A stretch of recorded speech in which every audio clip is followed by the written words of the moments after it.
Okay, ABCF1. So remember we talked about cancer being inflammatory and heart disease being inflammatory? Well, ABCF1 protein is a protein that was discovered by one of my colleagues, Dr. Wilford Jeffries. And what's interesting about this protein is that they discovered it while they were looking at the cytokine storm that results in sepsis. Sepsis is when you have systemic infection and it can cause a person to actually die. It's a very severe infection. But it's an inflammatory cascade. And a cytokine storm that's related to this inflammatory cascade in sepsis, it's basically the same pathway in cancer and heart disease. It's the same inflammatory cascade. Now, how many people have heard that when you're sick, it's natural to be depressed? Right? 1 out of every 2 Americans at some point will be prescribed an antidepressant. Antidepressants are the leading prescribed drug on the planet.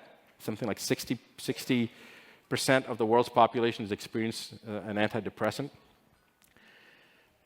But why is it, and when of course they try to figure out the depression, what caused the depression, they look at blood tests and this and that. No, we can't find anything wrong with you. You're depressed. Here, take an antidepressant. That's how it works, right? So it's not like oh, you have arthritis. Oh, you have diabetes. Oh, you have the test shows that you have depression. Is there a test for that?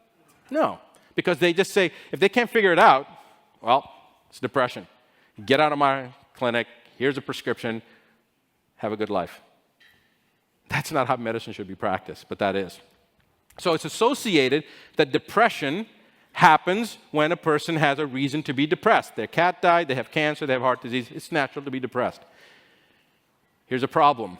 What they found was that inflammatory cascade that defines cancer and defines heart disease and defines the entire cytokine storm actually is a pathway where this ABCF1 issue starts showing up.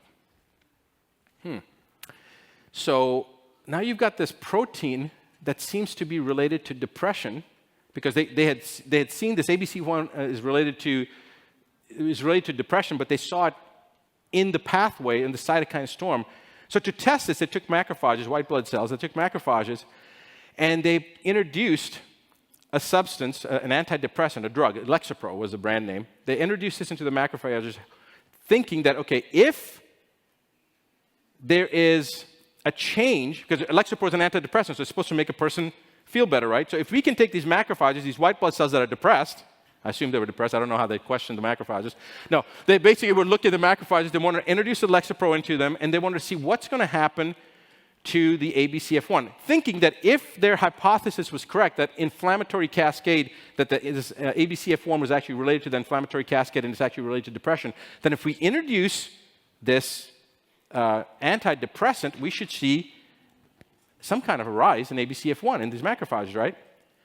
They saw a 2,000% increase in ABCF1 when given Lexapro, which now conclusively proves that depression is an actual inflammatory cascade, which means that if you have cancer and heart disease and you're depressed, if we can reduce that inflammatory cascade, your depression is related to a physiological issue. It's not in your head. It's no different than the heart disease cascade and the inflammatory cascade seen in arthritis. It's also related to depression. Now, again, how is this going to be used for cancer, for example?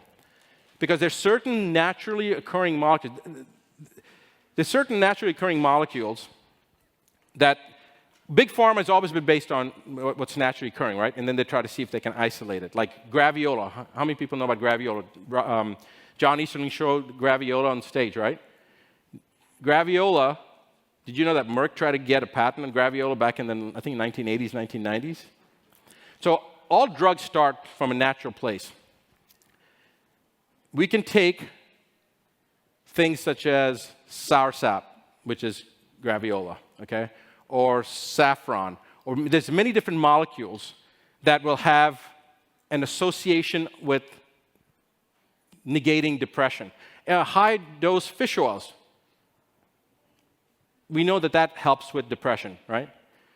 So one of my colleagues, Ashton, that's sitting in the audience, made a mention to me. She goes, what's the big deal with talking about fish, with this antidepressant? We know that We know that if we can reduce inflammation, we have an antidepressant effect. We've seen this in studies with fish oils, with post-traumatic stress disorder, even alleviating suicide.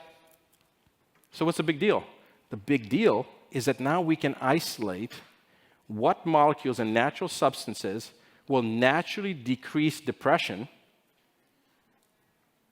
Did you notice what I said? Naturally decrease depression? It's actually naturally decreasing inflammation because that will reduce depression. But now they're seeking out inflammation cascade. So you make a base of that that's specific to inflammation, which is heart disease, cancer, depression, arthritis, diabetes. All these things are inflammatory, but now you can add the graviola for cancer, you can add the hawthorn for heart disease, you can add whatever else you want. So the ABCF1 becomes not just a therapeutic aspect, but it becomes a targeting aspect. It allows you to target the inflammatory cascade so that you can actually now deal with the cancer inflammation, but also now deal with the depression that's been associated with those symptoms in their mind because they have cancer.